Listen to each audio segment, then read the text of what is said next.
So essentially what I'm doing is borrowing the relatives minors, parallels, majors, relative minor. Hey, what's going on everyone? This is Nick. If you're new here, I'm a Brooklyn-based guitarist, and today I'm going to be telling you how to expand your chord progressions, 5 levels of chords and harmony.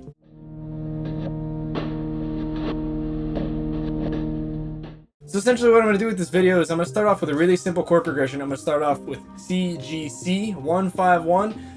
And then from there I'm going to expand, and I'm just going to keep inserting chords until the chord progression is indistinguishable. Through each of the levels I'm going to basically talk about a different technique. I'll explain the technique and go on. Throughout some of this I might be using Roman numeral analysis. If you're unfamiliar with any of that, check out this video on Music Theory 101 where I go over how all that stuff works. But without further ado, I'm going to jump right into it. So our first chord progression is going to be C to G and then back to C. This is what's known in classical music as a perfect authentic cadence. Now the reason why that one's effective is because we have a tonic-dominant relationship.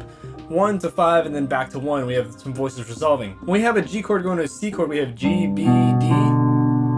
Now the G is going to move up a fourth, and it's also within the C major chord. The B is going to go up a half step to C, and the D is going to go up a whole step to E or down a whole step to C. We have G, B, D going to C, E, G. This gives a really nice resolution because we have the half step from B to C. I've talked about this in some of my previous videos, but the half step resolution is one of the strongest resolutions that we have. If you want to know more about that and why that is, check out this video I have on half step resolutions. But anyway, we have those resolution points. If we add a dominant seventh to the G, so we make it a G7 and we add F natural, that adds another point of tension and release. So now we have this F natural that's going to be going down to the E natural in C major. So it's the same sort of thing, but we have an extra voice resolving. Now let's move on to level 2. This one's going to include subdominant and secondary dominant. So essentially all subdominant is a chord that prepares the dominant. It's traditionally a 2 chord or a 4 chord.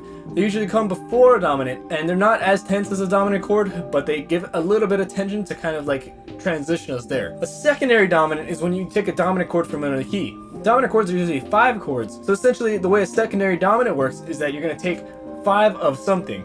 So for example, if we're going to our 2 chord, we would have 5 of 2. Now in the key of C major, our 2 chord is D minor. Essentially what we want to do is generate a dominant 7th chord going to that D minor. So we're going to take the 5 of 2, and the perfect 5th of our 2 chord is A. So we're going to have an A7 chord going to a D minor chord. It's a little bit different than the chord that's naturally built on A in the C major scale. So essentially the only difference is that the A minor 7 has a C natural, the A7 has a C sharp. So we're raising that up a half step. And what that does is that gives us a nice resolution from C sharp to D. So we get that half step resolution. We're basically putting it into another part. Now here's going to be the chord progression. C major, F major, E minor, A7, D minor, G7, C major. This is a really common one in jazz. 1, 4, 3, 6, 2, 5, 1. Now as far as subdominants go, we have the F major, and we also have the D minor. Those act as subdominants, they're both preparing the dominants. Now as far as the secondary dominant goes, we have the A7 going to D minor. Before the A7, we have our 3 chord, which is E minor, and the E minor in this instance is actually not functioning as a 3 chord. It's sort of functioning like what may be called a secondary subdominant chord. Essentially the A7 is a 5 of 2, the E minor is a 2 of 2, so that we have a 2-5 to 2. We have a 2-5-1. So it's really tonicizing this 2 chord. We're really trying to build up tension to get to this 2 chord. So again, here we have C, then we have F, which is our subdominant chord. This is our 4 chord, and a 2-5-2, 2 chord. And then just the regular 5 chord, and then back to 1 chord. Now for level 3, we're going to start to introduce borrowed chords. Now essentially for borrowed chords, all you're doing is borrowing from the parallel minor scale. So essentially all a parallel minor is the same scale, but instead of major, it's minor. In other words, we have C major. C major's parallel minor would be C minor. This is a little bit different than the relative minor. The relative minor is a 6th degree of the major scale. So in other words, if we have C major, the relative minor is going to be A minor. So basically, in order to find what the parallel minor is, there's a few ways. I mean, it's just C major to C minor. We can also backtrack to find the major scale. So if we have C minor, the relative major scale is going to be E flat, because C is the 6th degree of E flat major scale. So we'll have this scale. And that scale will have its own set of chords, and essentially what we're going to do in this chord progression is we're going to borrow a chord or two from that. So for this chord progression, we have this going on. We have C, F, then we're going to go to F minor. This is the borrowed 4th chord of C minor. Then B flat, which is the borrowed 7th chord of C minor. Back to C. Then we have A7, which is still a secondary dominant to D. D minor, G7, C major. The major 4 to minor 4 is a really common chord progression in pop and rock music. You hear that in songs like In My Life by the Beatles or Wake Me Up When September Ends by Green Day. But yeah, it gives a really cool sound. Another thing that's happening here is since we go from F minor to B flat, we actually have a 2-5-1 to the flat 3, but then instead of resolving, you go back to C. So it's kind of like a deceptive thing. It's like a trick. You're leading someone somewhere else and you don't actually go there. Now, level 4, we're going to introduce 2 new concepts. We're going to introduce the tritone substitution and the Dameron changes. So essentially all a tritone substitution is taking a dominant chord and playing the dominant chord that's up a tritone from that. So an example of that would be in the key of C, we have G7. A tritone substitution of that would be D7. Now, what's interesting about this in G7, we have G, B, D, F. And for D flat 7, we have D flat, F, A flat, C flat, or B. Now, if you notice, the F and the B are in both of the chords. They're the 3s and 7s. The F is a 7th of G, and the F is a 3rd of D flat 7. The C flat or the B natural is a 7th of D flat, but it's the 3rd of G. So the 3s and 7s stay intact, and the 3rd and 7th are the defining qualities of the chord, and also they're where the strongest voice leadings are. The F that's the 7th in G7 resolves down to E, which is a 3rd of E, the C major chord, and the B, which is the 3rd of G7, resolves up to C, which is the root of C major. So we still have those 2 resolutions happening, but instead of sounding like that, it would sound like this. In both those 2 scenarios, I omitted the 5th just for a little more clarity. But anyway, we have those 2 resolutions, and also since we're going from D flat to C, we have a half step moving down. So this is all half step resolution in that chord. Even the 5th of D flat 7 resolves down a half step from A flat to G.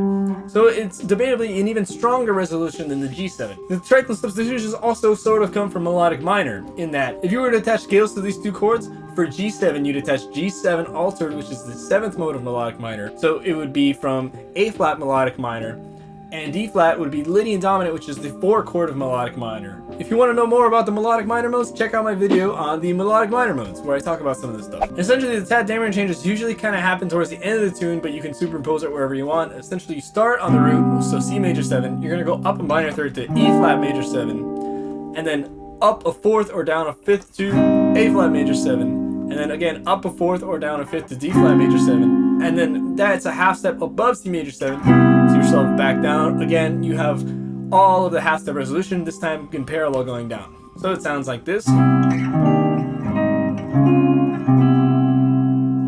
Sounds pretty cool. So now let's attach it to a chord progression, and I'm also going to use some tritone substitutions within that chord progression. So for this chord progression, we're going to start off with C, then we go to our 4th chord, which is F, then F minor, which is our borrowed 4th chord, and we're going to go to E flat 7, which is the tritone sub of the 5 of 2. In other words, it's a tritone substitution of A7, which normally went to D minor. We have E flat 7 going to D minor, then G7, and then here, as we're going to resolve it, we're going to play C major 7, E flat major 7, A flat major 7, D flat major 7, back to C major 7. So when we put it all together, it'll sound like this.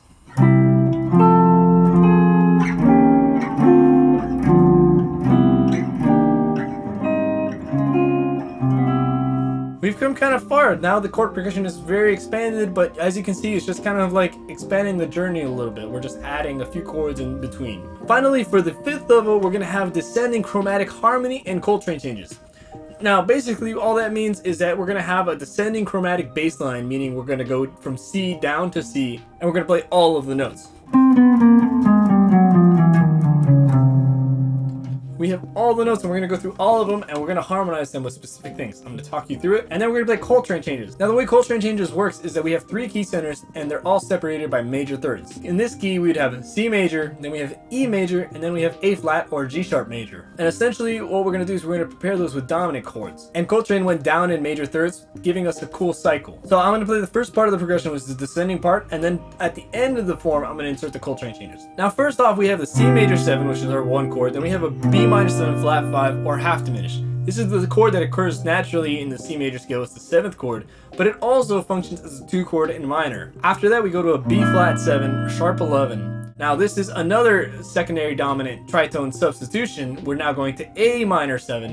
And instead of approaching it from E7, we're approaching it from B flat 7 because we want to use a tritone substitution. So we have C major 7, B half diminished, B flat 7, sharp 11, then A minor 11. I put the 11 on because I'm fancy or something. I like how it sounds. The next chord we're going to borrow from the parallel minor. We're going to go to A flat major 7, sharp 11. Now what's cool about that is the way I'm voicing the A minor 11. If I wanted to get to A major 7, sharp 11, all I have to do is move the root down a half step. In this chord we have A, then we have G, which is the flat 7, we have C, which is the minor 3rd, and then we have D, which is the perfect 4th. And then in A flat major 7, sharp 11, we have G, which is a major 7, C, which is a major 3rd, and then we have D, which is a sharp 11. The voice leading is really cool because everything stays the same, and only the root moves. So for the next chord, I sort of decided to keep the Dameron changes. I had a C major 7 over G, and then I have an E flat major 7 over G. So we have the first 2 chords of the changes, but I'm putting it over G pedal to keep the bass note moving. And then I have an A flat major 7 over G. We're going through some really cool kind of like modal things. And unfortunately, there's not really a D flat major 7 with the G natural in it. Although we can play D flat major 7 sharp 11 over G, which is the sharp 11 on the bottom. I didn't want to do that. So the next chord I put was F sharp minor 7. Now this is a sort of stranger borrow, and it's a little bit more of a stretch, but we're trying to push our imaginations here and expand on things. Essentially, the F sharp is the 6th chord of A major. A is the relative minor of C major. So essentially what I'm doing is borrowing the relatives minors, parallels majors, relative minor. Essentially I'm going, what's the relative minor of C? It's A. What's the parallel major of A minor? Is A major. What is the relative minor of A major? Is F sharp minor. A bit of a stretch, but this thought process can kind of get you some really cool results, and also can get me an F sharp chord when I'm trying to have a chromatically descending bass line. And then finally, after that, I'm jumping to D flat major over F, which is first inversion. So let me play you what we have so far. C major 7, B half diminished, B flat 7 sharp 11, A minor 11, A flat major 7 sharp 11, C major over G, E flat major 7 over G, A flat major 7 over G, F sharp minor 7, and then we have D flat major 7 over F. Sounds pretty cool so far. The next chord I have, I decided to kind of take it easy and have like the 2 of 2 and have E minor. Then the next chord we have is E flat 7, the tritone sub of the 5 of 2. It's a chord we've been using a lot, so I figured why not keep it. D minor, which is a 2, and then for this one I decided to have the tritone sub of the G, which is D flat major. I didn't put the 7th in. This sort of becomes like a Neapolitan chord, although a Neapolitan chord is usually inverted first inversion. So we're taking from a little bit of classical music repertoire, kind of. And then our D flat major triad goes down to C major 7 and we begin the Coltrane changes.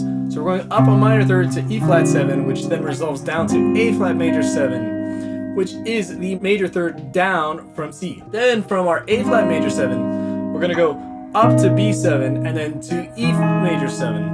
This is a major 3rd down from A flat major 7. And then we're gonna go to G7 and back to C major 7. So we have the Coltrane cycle. So here's what the Coltrane cycle sounds like all together.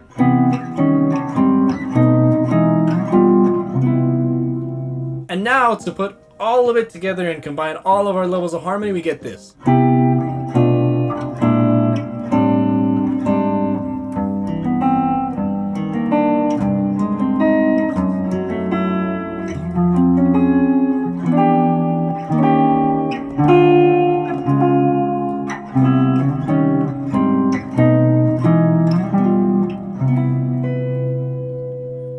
Quite a big difference from, But it's a really interesting journey along the way, and we're still doing some of the same things, we're just kind of adding on different approaches. So that's about all I have for you today. I hope you've enjoyed this. If you have any questions about anything I talked about, please leave it in the comments. I know I went through some kind of confusing things. Also, feel free to reach out to me on Instagram or any kind of platform. Check out my website for my contact info, but reach out if you have any problems with this. And so if you made it this far, thank you so much for watching. If you've enjoyed this video, like and subscribe. There's new videos coming to you every Monday and Thursday, and I hope to see you next time. If you stuck around this long, thank you so much, and I hope to see you next time. Take care.